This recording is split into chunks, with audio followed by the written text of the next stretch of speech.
Саламатсыздарбы, урматтуу телекөрүүчүлөр, урматтуу студиябыздагы коноктор. Кыргыз Түркманас университети Адабият факультети Түркология бөлүмүнүн тарабынан уюштурулган жана түрк дүйнөсүнүн чолпон жылдызы, мыкты жазуучусу Айтматовдун, Чыңгыз Айтматовдун 95-жылдыгына арналган Айтматовду окуунун 3-берүүсүнө кош келиптирсиз. Бүгүн Кыргыз адабиятына психоаналитикалык методду киргизген, өз мезгилинде социалистик адабиятта да трагедиянын боло турганын далилдеген Чыңгыз Айтматов жана анын 63-жылы жарык көргөн Саманчынын жолу аттуу повести боюнча сүйлөшөбүз. Студияда болсо Чыңгыз Айтматов дегенде дароо эске түшкөн белгилүү Айтматов таануучу профессор Лайлы Үкүбаева эжебиз жана түркология бөлүмүнүн сүйүктүү студенттери отурушат. Кайрадан кош келиптирсиз. Бүгүнкү талкуубуздун чордонундагы Саманчынын жолу аттуу повест баарыбызга маалымдай 2 дүйнөлүк согушта күйөөсүн жана 3 уулунун согушка аттандырган кыргыз аялы Толгонайдын тактыры баяндалат. Ушул повест кыргыз тилинде жазылган жана Ала Тоо журналынын 63-жылынын январь санында чыккан. Орусча варианты болсо Новый мир журналында Материнское поле деген ат менен 63-жылдагы 05 санында чыккан. Çıkarma жарык көрөрү менен эле çıkarma тууралуу учурдун белгилүү сынчылары ой пикирлерин жазган. Мисалы, Советтик Кыргызстан гезитинде Мухтар Борбогуловдун Учу кыйырсыз жол, Салижан Жигитовдун Саманчынын жолу, Адамзаттын жолу деген макаласы. Советтик Кыргызстан газетасынын 64-жылынын 22 майындагы Кенешбек Асаналиевдин Саманчынын жолу, Өмүр жолу деген макалаларын көрсөтсө болот. Ушул макалаларда Айтматовдун ушул повести аптан жогору бааланган. Бул чыгарманы согуш темасында жазылган эң мыкты чыгармаларын катарында эсептесек болот. Ал эми мен ушундан улам сиздерге повесттен бир бөлүм окуп, андан кийин суроолору берем деген ойдомун. Анда рухсатыңыздар менен.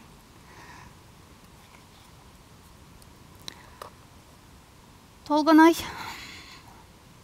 Адам баласы бири-бирине мынчалык залал келтирбей, тынчтыкча жашай албайбы? Айтчы чынынды сырдашты алам, айткын, айтмага жообунду. Кыйын суроо бердин го, Толгонай. Men bilgenden adam bolup jaralganından tartıp, soguşkan. Kebirde soguştan tegiz kırılıp, közü ötüp ketken elder da bolgon. Külü asmanga sapırılıp, tirüy can kalbay, kıyragan şaarlar da bolgon.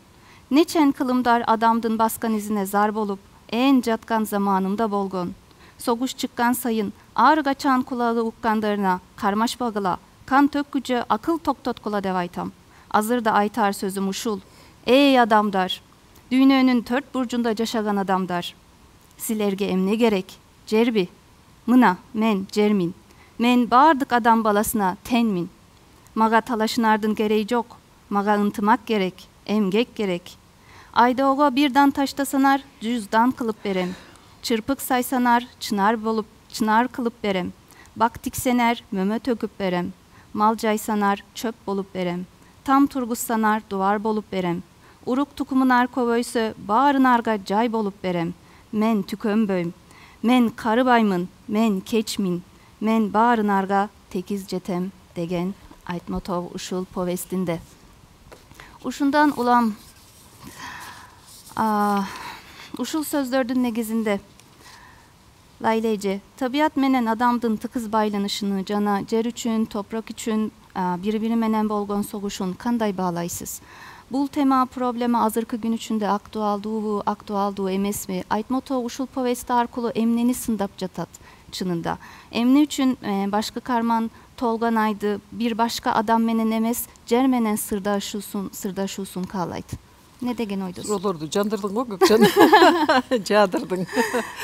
Birinciden hurmattуу телекөрүүчүлөр, мен дагы өз учурунда бүгүнкү модераторлук кылып аткан кызыбызды тааныштыра кетейин. Бул түркология бөлүмүнүн докторанты, докторлук ишин жактаганда дагы Чыңгыз Айтматовдун чыгармалары боюнча Түркиядагы жана Кыргызстандагы адабият таануучулардын эмгектери боюнча аларды салыштырма анализ жасап, ошол түрк элдериндеги жакындыктарды жана айырмачылыктарды изилдөөдө кыргыз түрк сынчыларын эмнелер жакындаштырат жана эмнелер бири-биринен айырмалап турат деген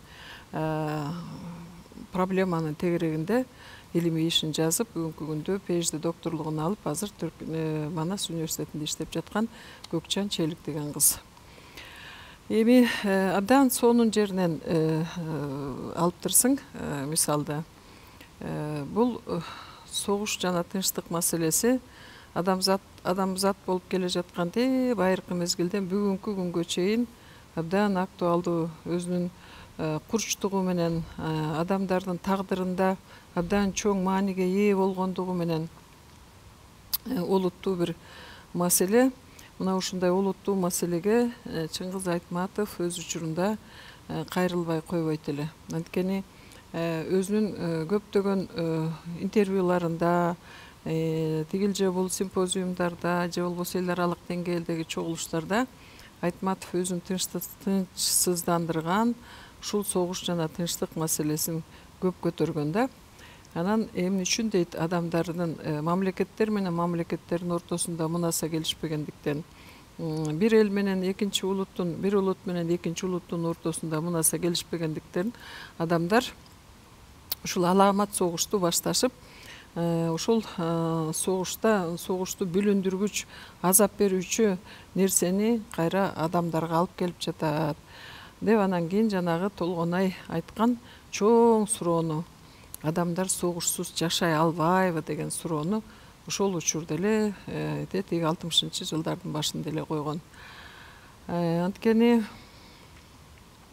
бул жерде эмне үчүн ушундай форманы тандап алган? Жер эне менен Толгонай эненин диалогу катарында, бул дагы ошол учурдагы кыргыз адабиятындагы жаңы бир адабий форма катарында Айтматов ушул форманы алып чыккан. Анан ошондо жер эне менен Толгонай эненин диалогу катарында экени. Бирок мындай караганда бул адабияттагы көркөм шарттуулук маселесине туура келип калат. А чындыгында Толгонайдын өзү менен өзү диалогко келүүсү, өзүнүн өткөн турмушун кайрадан жашоосу, анан ошол тарих менен бүгүнкү күндөгү адамдардын тагдырын байланыштырып, анан бүгүнкү күндөгү эле эмес, ошол түбөлүктүү теманы күн тартибине алып чыкканда, анан бул Айтматовдун чоң гуманист катарында кийинки бүтүндөй чыгармаларында кызыл сызык менен өнүктүргөн темасы да. Анткени Чыңгыз Айтматов улуу гуманист катарында адамдардын цивилизациясын өз колдору менен жасап алып, кайра ошол цивилизацияны кайра акыл эссиздик менен кайра кулатып, жоготуп, адамдарды кыргынга алып келип, адамзатка азап тозокту алып келген согушту кайра өздөрү жасап жаткандыгына, коомчулуктун, дүйнөдөгү планетардык деңгээлдеги адамзаттын көңүлүн бөлдүрүп, анан ошол согушту болтурбай коюуга чакырык таштаган улуу чыгармасы да. Ошондуктан бул бүгүнкү күндө дагы, келечекте дагы актуалдуу тема. Анткени мына бүгүн деле өзүбүз аралашып көрүп атабыз. Дүйнөнүн тигил же бул жерлеринде тынч эмес, болбогон бир кээ бир учурда мындай бир саясий көз караштарынын туура келбегенинен, же болбосо кандайдыр бир басып алуучулук, өзүнүн бийлигин башка мамлекеттердин бийлигинин үстүнөн үстөмдүк кылуу максатында чыгылып ар кандай ыплас максаттардан бүгүнкү күнгө чейин согуш болуп атат. Ошондуктан бул тема абдан чоң олуттуу тема да. Ошол эле учурда мындай чоң суроо коет да, адамдар согушсуз жашай албайбы деп. Бул темага бүгүнкү күнгө чейин коомчулук, адамзат оң жооп бере албай аткандыгы абдан өкүнүчтүү. Азыр ушинтип токтоп туралы. Андан ары дагы уланта бериңиз. Макул. Чоң рахмат эжем. Анда экинчи суроом болсо, баарыңыздар билесиздер, коомдун турмушунда эч нерсе так, жаман же жакшы деп эсептелбейт. Кээ бир нерселерди адамдын көз карашынын өзгөртүп кетиши да мүмкүн. Айтматов ушуну коом менен бетме бет коюп, адамдын көз карашын өзгөртүүгө аракет жасайт. Ушундан улам Толгонайдын Алиманга болгон, Алимандын никеһсиз бала төрөгүсү сиздин оюңузча ишеничтүүбү? Ушундай нерселер жашоодо барбы? Андан башка Толгонайдын Жан Болотту чоң эне катары өстүргөнү да ишеничтүү болобу? Толгонайдын же башка каармандардын кандай аракеттерини окурман үлгү алса болот ушул повест аркылуу? Ошону мына студенттерге суроо бербейлиби? Силердин пикирлериңер кандай? Ушул ишеничтүүбү деп атат да. Туура бул повесттеги дагы бир адамды ойлондура турган, түйшөлтө турган маселе да. Бул бир четинен Толгонай баласы согушта жүрсө, анан кийин жанагындай Татнакай келини каза болуп калды дегенди уккандан кийин Татнакай келини жанагындай туура эмес жолго түшүп кетсе, анан кийин кайра Толгонай анын никесиз төрөлгөн баласын багып алса, анан бул идеалдуу каарман катарында түшүнсөк болобу? Же болбосо бул жерде Айтматов эмнени айткысы келген деген суроо туулат да. Ошого кандай деп жооп берет элеңер, Айсулуу? Мен алгач Самачын жол чыгармасын окуганда бизде Кыргызда түшүнүк бар да. Никесиз туулган балада элдин баары аны жаман деп, аялын, баягы кызды, баланы баягы нокотек бала деп жаман көрүшөт да. Бизде ошондой негизи стереотип бар. Аны мен окуганда да ошондой стереотип болгон. Менде дагы Алиманды бир чети жаман көргөм. Бирок убакыттын өтүшү менен кайрадан кайталап окуганда мен Алиманды башкача көз караш менен карап калдым. Себеби дегенде Айтматовдун чеберчилиги чыгармадагычы ошол Алиманды башка бирөөдөн болгондо дагы башка бирөөдөн боюна бүтүп ошо төрөсү да. Бул жерде адам эч качан кемчиликсиз болбойт деген маани берип атат. Жана ошондой эле согуштун ушунчалык мындай катаалдыгын бир эле эне эмес башка адамдардын ошондой дагы учурлар болгондугун көрсөткүсү келген го деп атам да. Ошо Алимандын ошол ишке баруусу менен, ошо төрөгөндүгү менен ушунчалык согуштун запкысын ошол Алиман аркылуу эле мындай жөн эле берип койду да Айтматовчу. Ошол аркылуу мындай бизге аябай согуштун баягы кырчылдаш буруш эмес, анын артындагы ошончолук азап тозоктурду ошо Алиман аркылуу көрө алабыз. Согуш тиги жанагы кан төгүлгөн эле жерде эмес, биздин эшиктерибизге чейин келип адамзаттын тагдырында абдан айкыз жарат калтыргандыгы жөнүндө сөз болуп атат. Мындай көйгөйлөр азыркы учурда деле бар. Эми биз мындай бир четте туруп билбейбиз, бирок атасы төрөп койгондор деле болуп атпайбы? Бирок ошондой адамдарга мындай жакшы түшүнүк менен мамиле кылсак, ошол нерсеге алып барбай турган жолдорду кылсак да, көйгөйлөрдү чечсек болот. Башка дагы пикир, Аруке? Мен дагы кошумчалап кетким келет. Бул жерде негизги тема Саманчынын жолу, анын ал жерде негизги тема катары согуш каралган менен, согуш темасы каралган менен, анын ичине майда-майда детальдар, мындай маани берүүчү детальдар толтура деп ойлойм да. Анын ичинен мисалы Толгонай менен анын келини Алиманын ортосундагы ымала дейинчи. Анан ушул жерде негизи Толгонайдын Алиманга карата жасаган иш аракети, анын кылган иш аракетине жасаган мындай кечиримдүүлүгү, ушунун баары кандайдыр бир деңгээлде мындай кечиримдүүлүктүн, гумандуулуктун белгисиби деп ойлойм да. Анткени согуш дегенде эле адамдардын ракурсу жалаң эле согушка эле эмес, анын ичиндеги башка адамдар менен болуп аткан дүйнө, негизги психологиялык дүйнө ошол маанилүүрөөк го деп ойлойм да. Анан ошол менен балким чындап эле биз согуштун негизги чыныгы баатыры ошончо баласын жоготкон, өзүнүн сүйгөн жарын жоготкон Толгонайдын азабы жетпей жатса дагы, мындай аз болбосо дагы ошо үстүнө дагы кошумча ошол жанагы келининин бойго бүтүшү, бул балким чын-чынына келгенде эле чыныгы баатырдыктыр. Ошону көрүп алып, гумандуулук, кечиримдүүлүк, ошол үчүн жана Толгонай кечирим сурайт го. Согуш, сенден кечирим сурайм. Кечирип кой, ушундай нерселерди биз күткөнүбүз үчүн сенден депчи. Балким чыныгы баатырдык ушундадыр. Мен дагы өз оюмду билдире кетсем, биз Толгонай эне дегенде эле көзүбүзгө мындай бир жакшы оң каарман элестелет да, мындай катасы жок, кемчилиги жок, баарыбыздын эле алгачкы окуганда ошондой болушу мүмкүн. Бирок муну Айсул эже айткандай, кийинки мындай чоңоюп калган кезде дагы окуганда ошол чыгармадагы мындай чоң турмушту дагы мындай детальдарын биз түшүнүп аңдап биле баштайт экенбиз да. Бул кезде бул Алимандын башына келген нерселер бир гана Алимандын күнөөсү деп эсептебейм.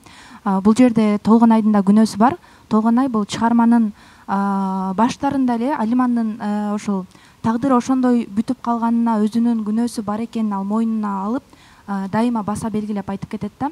Менин да күнөөм бар, менин да катам бар, эмнеге айтпай койдум экен, эмнеге мындай ошол кезде апа сиздин жаныңызда калам деп мен сизде ошол сизге таяныч тиреніш болом, мен сизге уулуңуз болом, 4 уулуңуздан 3 уулуңуздан тең айрылып калдыңыз, мен сизге керек болсо уул дагы болом деп калып калган кезде Толгонай өзүн жемелеп атат да. Неге мен жок кызым бара кой, өз жолуңа түш, балким сен дагы алдыда өзүңдүн мындай касымыңдай болгон жакшы бир жигитке туш келерсиң, турмушуң мындай оңолуп кетер деп эмне үчүн айтпадым экен. Ошол Алимандын айткан сөздөрүнө соронуп мен кала бердим деп өзүн күнөөлөп атат да. Менин оюмча ошол кезде дагы Толгонай энелик кылып балким Алиманга айтканда ага мындай жол көрсөтүп багыт көрсөткөндө балким андай турмуш болмок эмес деп дагы ойлодум. Бирок бир чети ошол Жанболоттун бул жашоого келип калганы балким бул Алимандын башынан өткөргөн оор кыйынчылыктардын баардыгы үчүн бир сыйлык деп ойлойм да. Анткени эгер Жанболот болбогондо Толгонайдын жашоосу эмне болмок, ал жалгыздыкта ушунча башына келген азап тозоктор менен бирге кабырга кетмек деп ойлойм да. Ал эми Жанболот карыганда анын эрмеги болуп атат, анын дагы жашагысын келтирип атат да. Жанболот аны жашартыпчы. Бул жерден менимче ушундай деп ойлойм. Барбы кошумча да отурук. Негизи Толгонай эненин Алиманды ошол түшүнүп кечиргендиги бул Толгонайдагы аял зат болгондуктан келини дагы ошол адамдын табияты ошол ишке алып баргандыктан аны түшүнүү менен мамиле кылды. Анткени ал да аял зат, келинин дагы түшүнүү менен мамиле кылып кабыл алды. Айтматовдун бул чеберчилиги ушунда болсо керек. Азыр Айбике жакшы белгилеп өттү. Бул мындан ары дагы да ошол жашоо турмуш уланат дегендин бир белгиси болуп ошол Жанболот жарык дүйнөгө келди. Ал үмүт берди, чырак болуп ошол алдыга дагы да жашоо уланат, адамзаттын жашоосу бул менен бүтүп калбайт деген чоң бир үмүттүн белгиси катары Жанболот жарык дүйнөгө келди да. Абдан жакшы. Бардыгыңар абдан жакшы пикирлерди айттыңар. Чынында эгерде стереотиптүү көз караш менен карасак, баягы кыргыз элинин эзелтеден келе жаткан бир менталитетине байланыштуу көз карашы менен карасак, Алимандын бул жоругу акылга сыйбаган, ушул ала жетти аттап, ушунчалык оор турмушта өзүнүн бир жаңылыштыгын жасап коюшу чоң бир уят иш катарында. Үй бүлөгө көлөкө түшүргөн, ал тургай аял затына энеге катарында көлөкө түшүргөн бир окуя катарында каралышы мүмкүн эле да. Бирок бул жерде Айтматов аны көрсөтпөй, тескерисинче ошол эненин улуулугун, бул нерсеге күнөөлүү Толгонайда эмес, күнөөлүү Алимандагы эмес, бул нерсеге ушундай окуянын болуп кетишине күнөөлүү согуш экендигин, Алимандагы эне болууга акылуу экендигин, ал дагы бул турмуштан күткөн көп сонун тилектери, жакшы ойлору бар экендигин, бирок ошол ойлорун согуш жулуп кетип, аны бактысыздык абалга алып келген. Анан муну Айтматов жөн эле үстүртөдөн ушундай болду, мындай болду деп эле жеңил ойлуулук менен Алимандын жеңил ойлуулук менен бул ишке баргызбайт да. Бул жерде чыгарманы окусаңар канчалаган психологический нюанстар турат, эне менен Толгонай эне менен Алиманын ортосундагы диалог бул абдан башкача диалог да.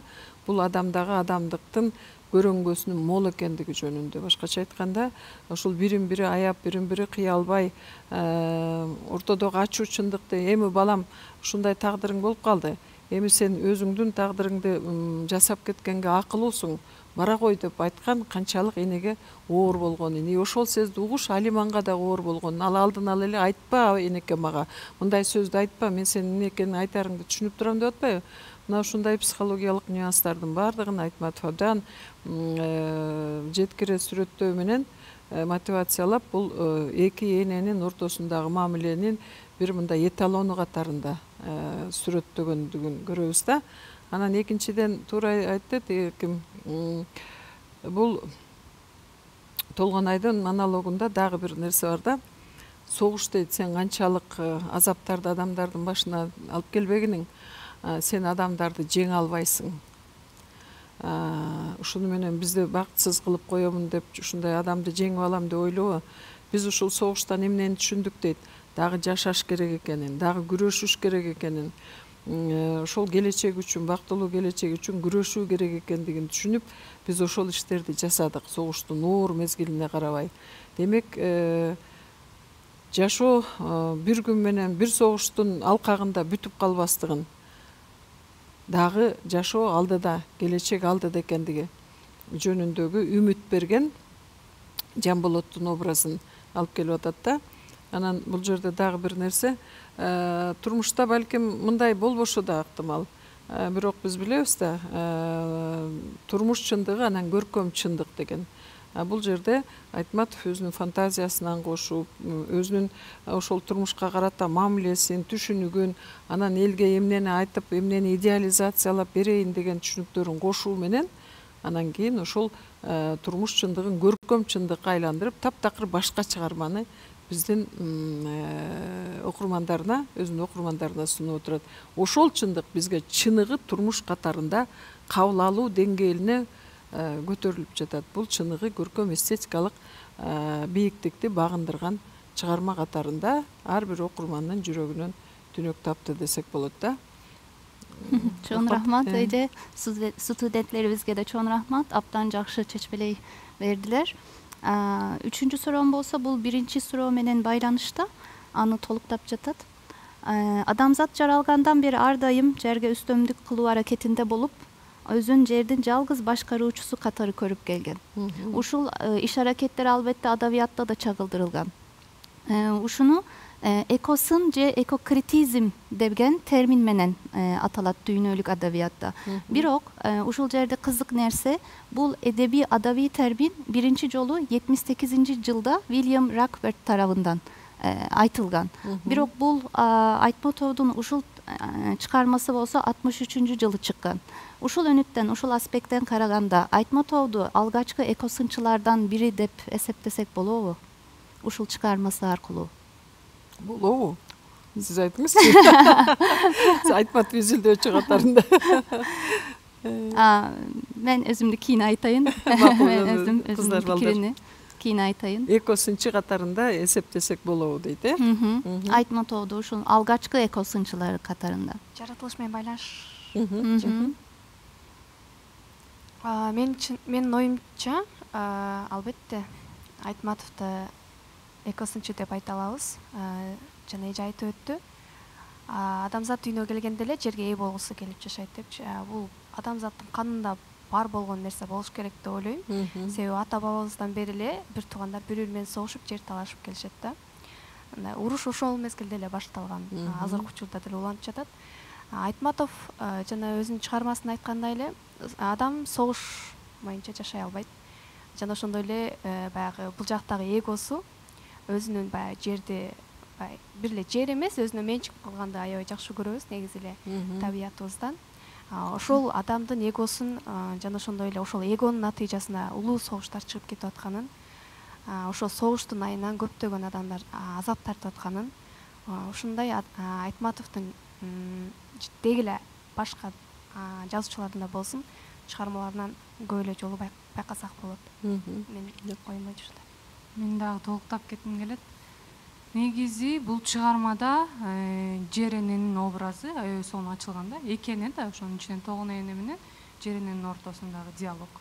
анын ичинде бул чыгарманы окуп атып ал жердеги эмгектин статусу көтөрүлгөнүн байкадым да. Анан ошол убакта жана үрөндү атайын эгейин деп анан аны уурдап кеткендеги жердин айтканы барго, мен ошондо биринчи жолу ушундай алсыроо, ушундай иштетилбей калган жердин сезими, ошо айта албай калган үрөндүн сезими биринчи жолу менде айык кыз жарат болду дейт го. Анан ушул сөздөр аркылуу чындап гана жердин улуулугу, жана жер айтат го, сен бир дан эксең, мен аны бир пут кылып чыгарып берет элем деп айтат да. Анын сыңарындай бул жерде жана баары деле жер маселеси, экология, анын ичинен адамзат баары деле топурактан жаралса балким, кайра топуракка кайтары, топурак менен өсүп өнүгөрү, тукумлантары белгиленген да. Жанаргүл. Негизи эле биз Айтматовдун дээрлик бардык чыгармаларында негизи эле Айтматов ошо өз учурунун эң эле актуалдуу деген маселелерин өз чыгармаларында көтөрүп чыкканда, анан ошо Саманчынын жолу, андан кийинки Гүлсарат берки Кыямат романында болобу, ошо бардык чыгармаларында дээрлик бардыгында деп айтсак болот, ошол эле Тооргулагын алсак болот, экологиялык мындай куурч проблемаларды көтөрүп чыккан. Ошол жагынан алганда биз аны экосынчы деп айтсак болот. Негизи эле Айтматов ошо даанышман катары ошо Айтматовду адабиятка жаңылык алып келди, новатор катары адабиятты жаңы классикалык деңгээлге көтөрдүгөн жазуучу, дүйнөлүк деңгээлге алып чыккан жазуучу деп айтып жүрөбүз. Ошо Айтматовдун ошо дүйнөгө чыгыш, дүйнөлүк деңгээлге чыгышынын дагы бирден бир себеби ошо экологиялык проблемаларды көтөргөндүгүндө деп ойлойм. Мен да бир суроо берейинчи.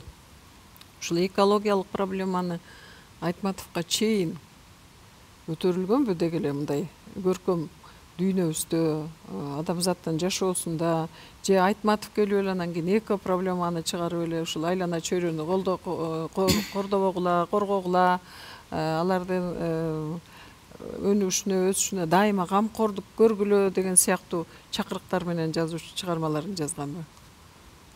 Мисалы үчүн кыргыз адабиятынын, кыргыз фольклорунун дейли, мисалы үчүн биздин эпикалык традициябыз бар, чоң бир бай казынабыз бар да, ошолордо ушул маселелер кандайдыр бир деңгээлде көтөрүлгөнбү, же такыр эле көтөрүлбөй эле анан Айтматов биринчи көтөрүп салдыбы? Ооба. Албетте бар эже, себеби бизде улуттук адабиятыбызга чейин фольклорубуз болгон, озек адабиятыбыз, биз элибиз ошол менен астан турган. Бизде Токтогул Сатылгановдай, Калыгул Байуулундай жана ушуга окшогон көптөгөн акын, баягы жазмакер акындарыбыз болбосо дагы озеки төгүп айткан акындарыбыз болгон. Ошолордо баягы ырларында баягы жеңи жоктун сууга байланыштуу ыры бар. Ошол эле жаратылышка байланышкан, жана ошондой эле дагы бирөөсүнүн баягы Молдо Кылычтын Зилзала деген чыгармасы бар. Бар андайлар. Анан бирок азыркы учурда аларды көбүрөөк мындай маани берип деле карабайбыз, бирок азыркы ал кимдин күнөөсү маани берип карабаган? Биздики же ошол акындардыкы? Албетте биздин эже биринчиден биздин кызыгып ошол нерсени карабаганыбыз, экинчиден баягы мындай көзүбүзгө мындай толумдуу көрүнбөйт окшойт да. Азыркы учурдачы башка дүйнөлүк нерселерди көбүрөөк карайт окшойбуз ошол жагынан. Макул дагы. Ошо Айсуу айтып кеткендей эле жеңи жок деп айтып кетпеди. Ошондой эле биздин кол жазма адабияттын көрүнүктүү өкүлдөрү, заманист акындарыбыз катары таанымал ошо Молдо Кылычтын, ошондой эле Тоголок Молдонун, Калыгул Байуулунун, Арстанбек Буйлашуунун ошо Замана аттуу ырларында дагы ошо экологиялык проблемалар, ошо сууга байланышкан, жерге байланышкан, деги эле табиятка байланышкан дагы проблемалар эң сонун деңгээлде ачылып берилген. Бирок адабияттануу илиминде мындай жетишерлик деңгээлде изилденбегендиктенби, балким ошо көп маани берилген эмес да менимче. Макул, башка пикирлер жокпу? Мындай да балдар. ушул адам жана жаратылыш маселеси кыргыз эл адабиятында эмес, дүйнөлүк адабиятта тетиги алмыздактан бери эле келе жаткан проблема да. Башка маселе, ана Айтматов ошол маселеге көбүрөөк көңүл буруп, анан аны баягы немени сырды коюулантып, анан кийин бүгүнкү күндө аны арт тарабынан чечмелөөгө аракет кылып, көркөм образдар менен, көркөм элестер менен ошону адамзатка кайрадан көркөм элестөө кылып жазып берип атат да. Айтматов кыргыз элинин биз 96-жылы болуш керек, Айтматов менен Түркияга барып калдык. Айтматов күндөрү деген азыр профессор академик Акматалиев деген агайыңар бар, билесиңер. Ошол киши Түркияда иштеп калып, анан кийин ошол Айтматов күндөрүн Түркияда өткөрөбүз деп, Айтматов клубу деген бар, эл аралык. Ошонун алкагында ошол жерге Айтматовду Люксембургда жүргөн кези болчу, ошол жактан чакырып келип, анан бир жума Түркияда Айтматов күндөрүн өткөргөнбүз. Анан ошондо Анкара университетинин Ал-Фараби деген залында студенттер менен чоң жолугушуу болуп, конференция болгон. Анан ошондо Айтматовго ушундай суроо берип калышканда, азыр эжеңер айткандай, ушул адам жана жаратылыш мамилеси, экология маселеси деген кандай сиздин чыгармаңызда бул аябай мындай өтө маани берилип сүрөттөлө турган чоң олуттуу маселе деп түшүнүп атабыз десе, ошондо Чыңгыз Төрөкулович мындай деп жооп берген: бүгүн батышта жана дүйнөдө экология маселеси дегенге абдан көңүл бурулуп атат. Бүгүн аябай ошо актуалдуу болуп калды. А кыргыз элинде, менин улутумда бул маселе эзелтеден бери эле негизги маселе катарында келген. Мисалы үчүн чымчыктын уясын буспа, жыландын үйүңө кирсе дагы сүт чачып аны алып чыгык эшке, жана башка деген сыяктуу бир экологияны, жаратылышты колдогон, коргогон, анан кийин ошол жаратылыштагы хайванаттарды, чөптү, сууну дегендей баарын коргогон бир түшүнүктөр жашаган дейт да. Анан кийин көптөгөн мезгилдер өткөндөн кийин бул түшүнүктөргө каршы иштер жасала баштады. Адамзаттын жана өзүңөр айткандай туура эмес түшүнүктөрүнөн улам, эгосунун абдан күчөп кеткенинен улам бүгүн жаратылышка баскынчылык бир мамиле жасап аткан учурубуз болуп калды. А бирок ошол маселени кыргыздар мурунтадан эле ушундай маселеге берген деп, анан дагы бир гуманисттик немени айтат да. Мисалы үчүн жанагы жазында жер айдаганда торбуга тиги немесин үрөөнүн алып алып, анан кийин жөнөкөй карапайым дыйкан мынакей бул тиги жан жаныбарга, бул ууру мискинге, анан кийин бул сага, бул мага деп анан акырында ошондой дейт да. Башкача айтканда кичинекей нерсесин бүт жан жаныбар менен, бүт ошол макулуктар менен адамдар бөлүшүп келген. Ошолордун бардыгы мындай бир мамиледе бир бүтүн, бир бүтүндүк катарында мамиле жасап келген элбиз дегенди айтканда. Чындыгында анан айтканы бар да, мен ошол маселени эле бүгүнкү күндүн маселесинин чордонуна коюп, ошонун тегерегинде ушул экологиябызды сактайлы. Экологияны сактоо бул адамдыгын сактоо, адамдын абийир ыйманына байланыштуу нерселер экендигин бүгүнкү күндүн ракурсунан сүрөттөп берүүгө аракет кылдым дейт. Анан адам менен жаратылыш абдан мындай өзөктөш, жатындаш нерсе катарында го. Жанагы ким айтып атпайбы, Толгонай энеңер айтып атпайбы, мага силер эле ушул согуштан азап чегебиз деп ойлойсуңарбы, Толгонай? Адамдар эле азап чегет деп ойлойсуңарбы? Жок, мен дагы азап чегип атам. Мен канча согуштун кесепетинен канчалаган жерлер айдалбай кетип атат. Мен ошондо аябай кейим. Силер эгерде жана ким айткандай бир тал түшүм бергилечи, эгин салгылачы, мен канча миң тал кылып өстүрүп берейин. Мен дагы азап чегем. Ошондуктан адамдар ошо согуштун болтурбай койсоңор жакшы болот элек деп. Анан ошол эң аягында момундай бир диалог бар да. Тиги эми Толгонай айтат: "Жерене, сен баягы жер шарын менен айланып жүрөт деп атпайбы? ошол сыяктуу сен бүтүндөй жер шарын айланып жүрөсүң, сен ушулар жөнүндө согуш болбосун деп элге айтсаң боло деп Толгонайга кайрылат. Баягы азабынын бардыгын айтып атып, анан Толгонай энеге кайрылганда ошондо Толгонайдын айткан бир сөзү бар. Жок, сен адамсың. Сен айт, Толгонай дейт. Көрдүңөрбү? Мына ушул жерде чыгарманын эң маанилүү орчундуу маселеси жатат. Анткени бүгүнкү жашоонун бардык нерсе кимге байланыштуу, кимге жоопкерчиликтүү? Адамга байланыштуу. Адам бардыгын токтото алат, адам бардыгын бүлүндүргүч нерсеге айланды. Ошондуктан бүгүнкү күндө бардык маселе адамга байланышып аткандыгын айтып айтмат ушул согушту болтурбай коюу, адамзаттын келечеги үчүн жакшы жаркын келечек түзүп берүү бүгүн адамдын гана колунда экендигин баса белгилеп, өзүнүн автордук позициясын жеткирүүгө аракет кылган да. Ошонусу менен бул чыгарма ошол 60-жылдарда эле ушундай биз айтабыз Айтматты улуу гуманист деп. Ошол улуу гуманист катарында Айтмат ушул ойлорун реализация кылып өзүнүн чыгармаларында көркөм образдардын кыймылында ар тараптуу чагылдырып бергендигин көрөбүз да. Анын улуулугу дагы анын чыгармачылык чеберчилигинин бир жашыруун сырлары мына ушунда жатат десек болот. Чоң рахмат эже. Сиз айткан бардык сөздөргө кошулабыз. Туура айтыптырсыз. Айтматов менин оюмча да эң алгачкы экосынчылардын бири.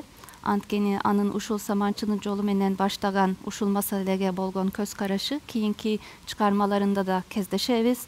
Мисал, эң Касандра тамгасында, Тоголар кулаганда, Ак кемеде бардык чыгармасында ушул маселеге көңүл бурганын көрөбүз.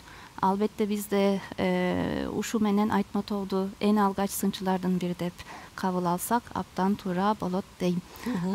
Андан кийин 4-чү суроого болсо. Ушул повесть билесиздер кыргыз тилинде жазылган жана Саманчынын жолу деп айтылган. Орусча варианты болсо Материнское поле деген ат менен чыгат. Түрк тилине которулганда да болсо Топрак ана деген ат менен которулат. Ушул да түркчө. Сиздин оюңузча, ушул суроону биринчи сүйүктүү студенттерге берейин деген ойдомун. Сиздин оюңузча Айтматов неге ушул повестини жер эне деп айтпай эле Саманчынын жолу деген ат берген, ушундай ат коюптур? Не деп ойлойсуз?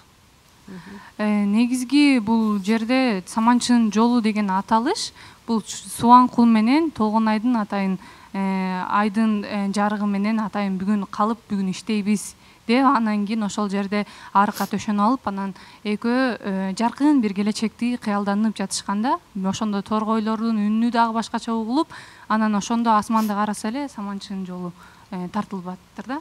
Саманчынын жолу негизи ошондо караганда баягы жана Субанкулдун жана көп кучактоло эгиндер жийип келатып анан чубап артында калып калган эгиндерине чейин кошо сүрөттөйт да. Анан ошондой катары элестетет да Толгонайчы.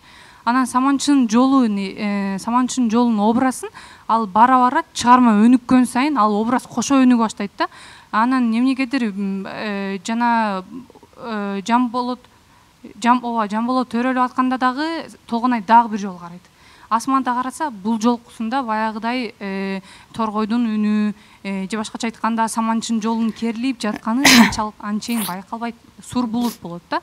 Анан ошол менен негизги идея балким ушундай деп ойлойм да. Негизги үмүт ошол жана Саманчынын жолунун негизги үмүттүн баары келип туруп Жамболотко такалып атпайбы? Ошол үмүттүн негизги келечектин үрөөнү, жаркын жашоонун символу депчи. Анан барып келип эле кайра ошол Саманчынын жолу деген идея менен аяктайт да. Баягы эле жана баарыбыз күткөндөй эле балким Чыңгыз Айтматовдун негизги идеясы асманда ар дайым жымыңдап жылдыздар жайнасын, Саманчынын жолу ар дайым керилип жата берсин, созулуп. Абдан жакшы. Мен да бир кошумча алып кетсем. Негизи жерене деп деле койсо жакшы болмок да. Себеби башка тилдерге которулганда ошол тил менен которулуп атат. Менин оюмча Саманчынын жолу дегенде мен азыр негизи астрономия боюнча так билимим жок, бирок ошентсе дагы Айтматовдун бир ойлогону бар болуш керек деп ойлоп атам да. Себеби Саманчынын жолу бир ойду билдирет го дейм. Же болбосо бир үмүттү, же болбосо баягы канча бир кыйынчылыктан кийин артынан жакшылык келе турган бир негизги символ катары карап алганбы деп ойлоп атам да. Ошончолук кыйынчылык болсун, ошончолук азап тартпасын, бирок Саманчынын жолу дайым асманда көкөлөп мындай өзүнүн жарыгын чачып турат деген маанини бергиси келгенби дейм да.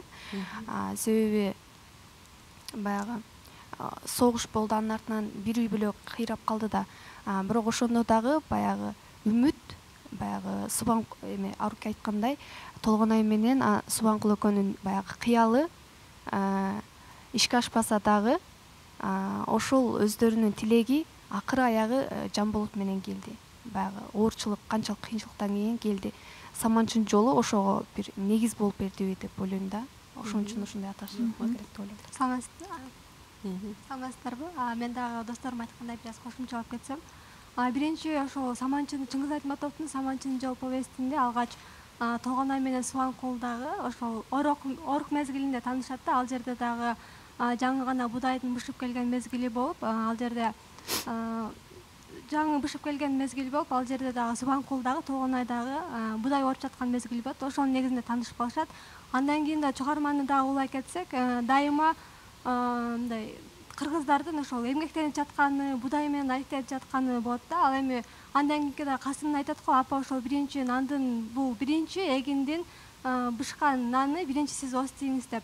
Балким дайыма ошол эмгектин натыйжасында деле балким Саманчынын жолу деп аталып калган болушу мүмкүн. Анткени Субанкул менен Толгонай дагы ошол биринчи саман будай орто таанышып калат атпайбы, балким ошонун негизинде да болушу мүмкүн. Себеби дайыма эле мындай будайга тиешелүү болуп атпайбы бул жердечи. Себеби Аруки айтып кетти го, эгер силер мага бир дан эксеңер, мен ошону бир пут кылып бермекмин деп. Балким ошондуктан.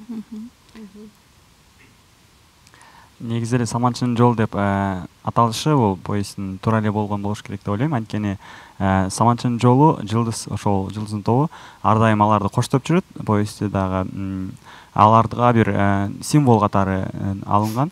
Жана бул Саманчынын жолунун негизи өзүнүн аталышы эле атап тургандай, ошол уламыш, биздин эл ичинде уламыш дагы бар.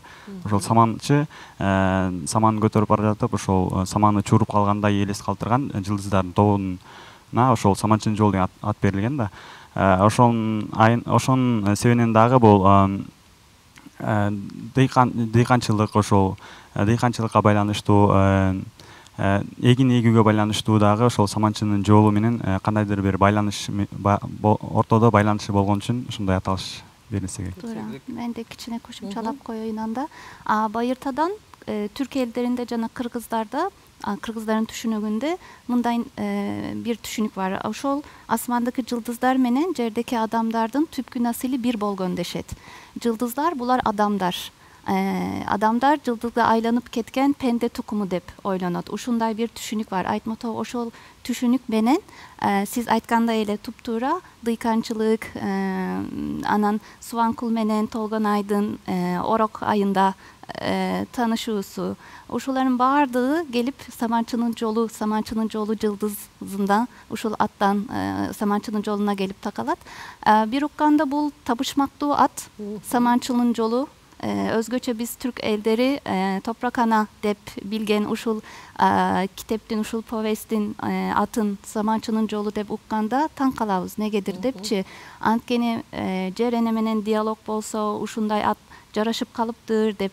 Бирок көрсө Айтматов терен бир философ катары, терен философиялык бир ат табыптыр. Саманчынын жолу бул адамзаттын жолу, тактырдын жолу, карыбаган, арынбаган, өлбөс өчпөс адамзаттын жолу деп, Саманчынын жолу деп атаган, ушуну жакшы деп чечиптир. Менде бир суроо бар сизге. Түркчөсүндө которгондо Саманчынын жолу топрак ана деп которуп алдыңыздар да. Ошол канчалык деңгээлде чыгарманын идеалдык эстетикалык мазмунун чагылдыра алат? Саманчынын жолу деген эле ат менен калса болбойт беле. Bunun birinci sebebi Эмнеде болгон? Bunun ушул birinci sebebi менин оюмча өкүнүчтүү себеби эжеке Айтматовдун чыгармалары түркчөгө, түрк тилине которулганда биринчи орус тилинден француз тилинден түрк тилине которулганында. Баарыңыздар билесиздер, анын орусча варианты материнская поле болгонуна байланыштуу топрак ана деп которулат. Биз ушул убакытта СССР менен байланышта болсок же кыргыз тилини жакшы билсек эле, аны оригиналынан окуп, саманчынын жолуну саман yolu деп ушундай ылайык ташып айтсак жакшы болмок эле. Бирок айттым го, ушул француз тилинден которулганына байланыштуу жерене деп аталган. Кантип чагылдырылды дегенде, идеалдык мазмундук жагынан караганда жакшы чагылдырылган. Бизде Рефик Өздек деген котормочу Айтматовдун бүт чыгармаларыны эң жакшы деңгээлде которгон котормочу, французчаны жакшы билет. Бирок менин оюмча бул чыгармалар орус тилинден француз тилине которулганда кээ бир өзгөчөлүктөрүнү жоготуптур. Ушул жоготулгандары мен кыргызчасынан, оригиналынан окуганда сезгем. Мисал, Айтматов Толгонайдын үйүнү баяндаганда, деталдарына чейин баяндаганда, бизде бир-эки сөз менен айтылган. Ушунун себеби менин оюмча кыргызча түшүнүктөрүн орус тилинден француз тилине которулбашы, андан да түрк тилине келбеш деп ойлойм. Азыр биздей жаштар кыргыз тилини жакшы билип, жакшы өздөштүргөн жаштар ушуну башынан карап, кайрадан ушул котормого көңүл бурса, кайрадан которсо, менин оюмча жакшы болот дейм. Бир диссертациялык изилдөөнүн темасы турат силер үчүн. Анткени чынында бул котормо ишинде көп өксүктүктөр пайда болуп калат да.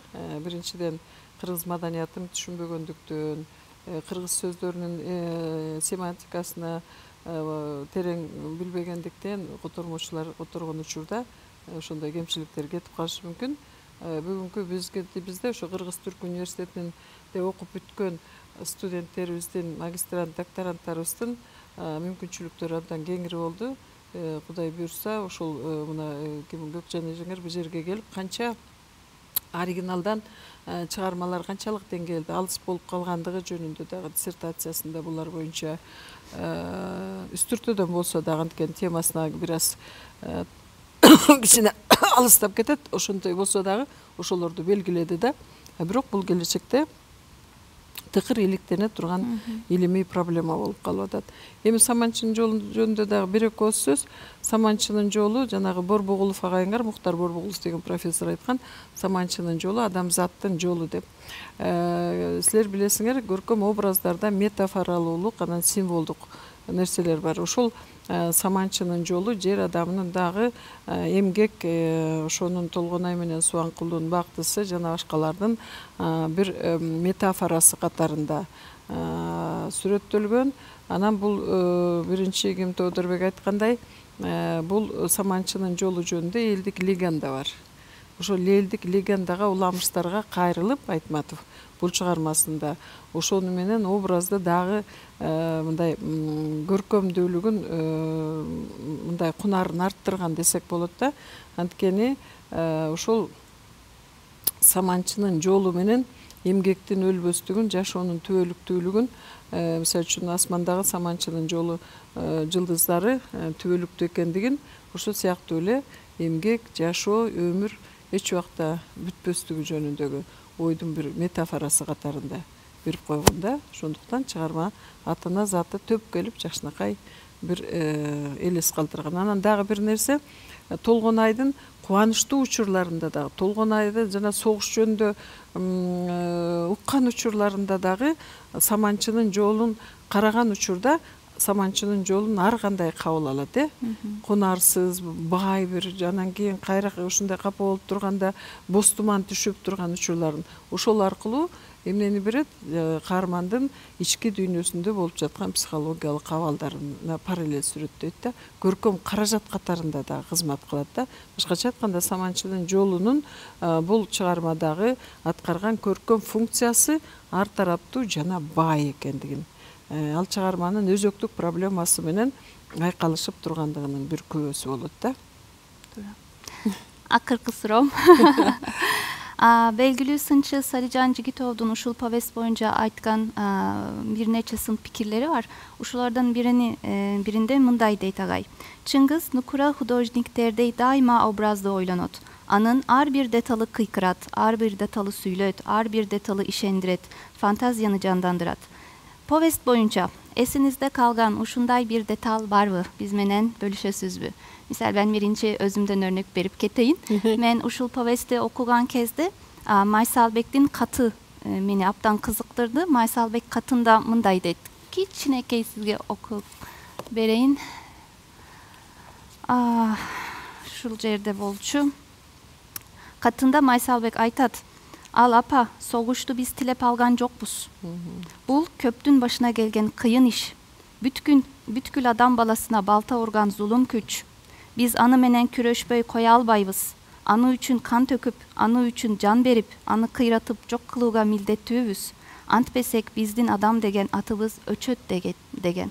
Uşul kattın büt bağrı jana uşul sözdör meni aptan kızıktırdı. Menin oyumça bul çıkarmanın özök sözü uşular. Aytmatov öz pikirini, soğuş boyunca bolgan öz pikirinin göz karaşını uşul sözler arkılуу Maysalbek'e ayttırdı dep oyloyum.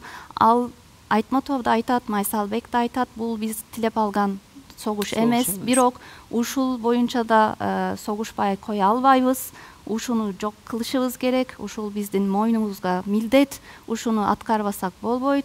Andan keyin biz adam degen atыбыз öçüp kalat deyit. Uşul misal uşul kat menin oyumça aptan jakşı bir detal deyim. Sizin oyunuzca povest'te başka kaysı detaldar uşunday kızık, uşul çıkarma boyunca bizge simboldor je kabar veret. Okup жаткан учурда силерде аябай мындай толкунданткан, ой деп ушундай эсиңде бекем калып калган нерселер кайсылар? Мен ошол Чыңгыз Айтматовдун Самалчын повестин окуп чыкканымда эң жаккан жери бул Субанкул жаңы эле жазганды үйрөнүп, анан балдары тегерендиктэй жатып алып, ата каламды мында минтип кармап жаз, анан минтип жазсаң деп үстүнөн күлүшөт го. Анан кийин анда айтат го Тоонай, балдар антип атаңарды беймаза кылбай, сен да эмне болуп атасың, буларга кошуп алып жаңы эле жазганды үйрөнүп бердим. Эми токтотсоңчу дейт го. Себеби ошол убакта Субанкул жаңы гана мындай тракторду айдагандын үйрөнүүнүн окуусун үйрөнүп жаткан болот да. Мага ошол жер абдан жаккан. Анан дагы Субанкул жаңы гана ошол тракторду айдап кеткен, тракторду айдап келмекчи болот да. Анан көчөнүн башына келгенде ошол күнү балдары эмнегедир бир башкача болот да, апасына айтпай эле көчөгө чыгып кетишет. Анан сезип калат. Анан көчөгө чыкса эле Субанкул тракторду айдап келсе 3 баласы 3 жагынан чыгып алып жанына келаткандагы учуру мен азыркыга чейин көз алдыма элестетет да. Мага жаккан жери ошол болгон. Эми чын айтканда мен балким алгачкы Чыңгыз Айтматов менен таанышкан чыгармам ушул Саманчынын жолу болгон деп айтсам жаңылышпайм да. Анткени бул чыгарманы кайсы жашта гана окубайын, балким мындай билбейм, кайсы жашта убакта окубайын дагы, бирок негедир мени эмоционалдык селгинчектерге көп салган чыгарма ушул деп эсептейм да. Бирде ыйласаң, бирде кубанасың да.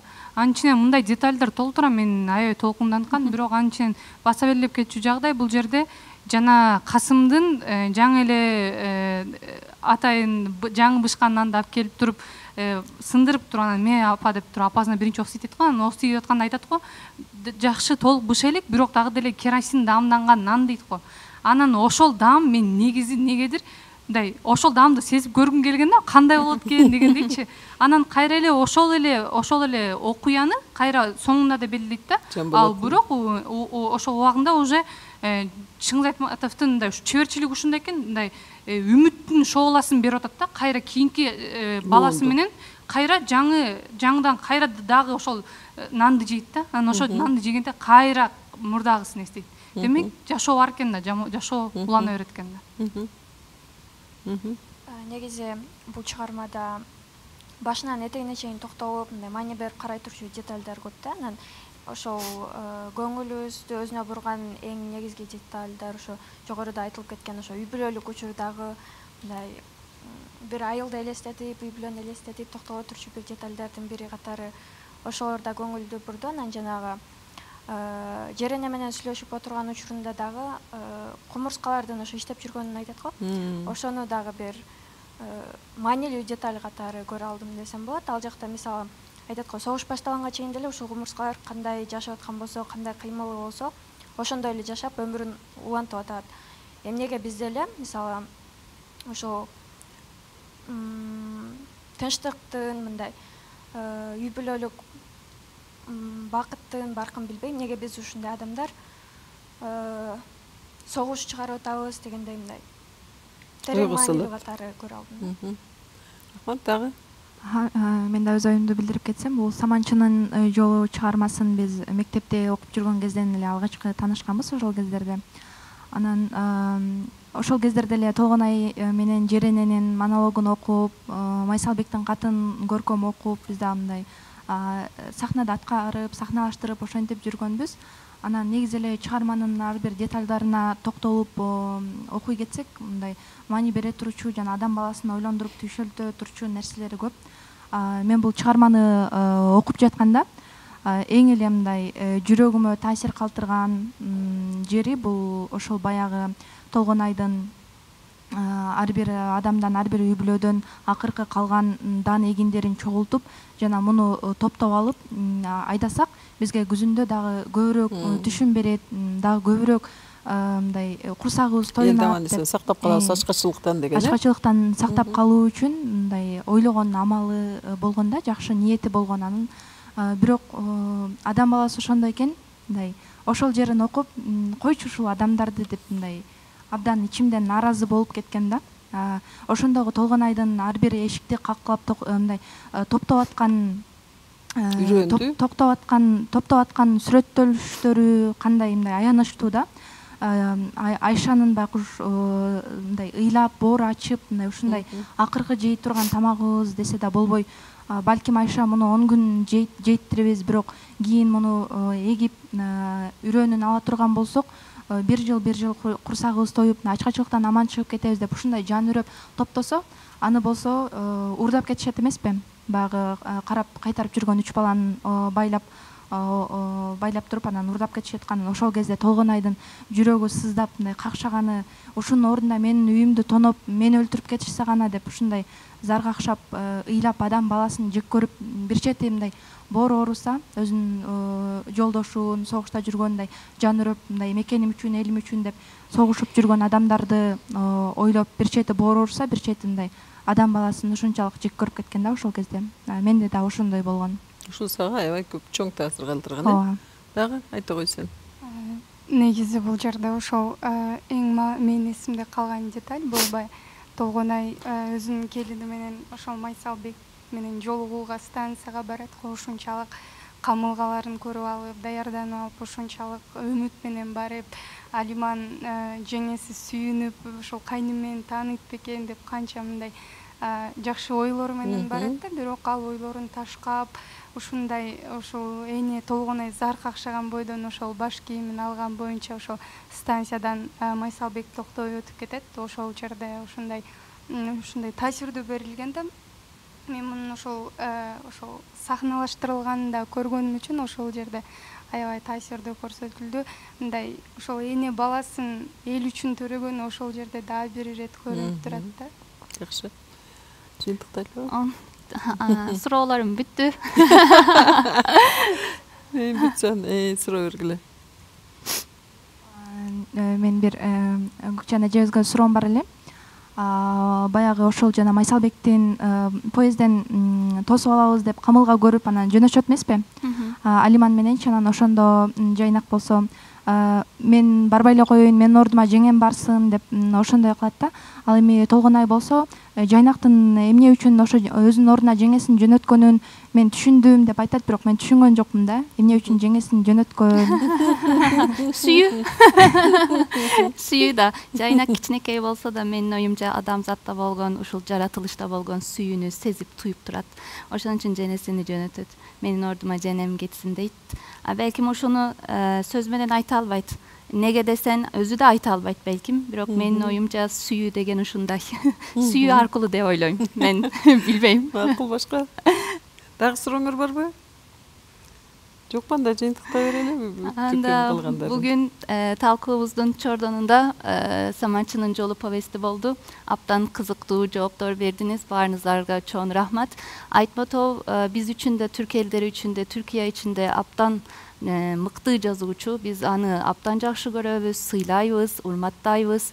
Anı biz bir gana жазуучу katары emес, filosof katары da kabul alabız. Anın çıkarmalarını mektepten başlap 70 yaşka çeyin kempirlerimiz gana okup düşünüge hareket kılat.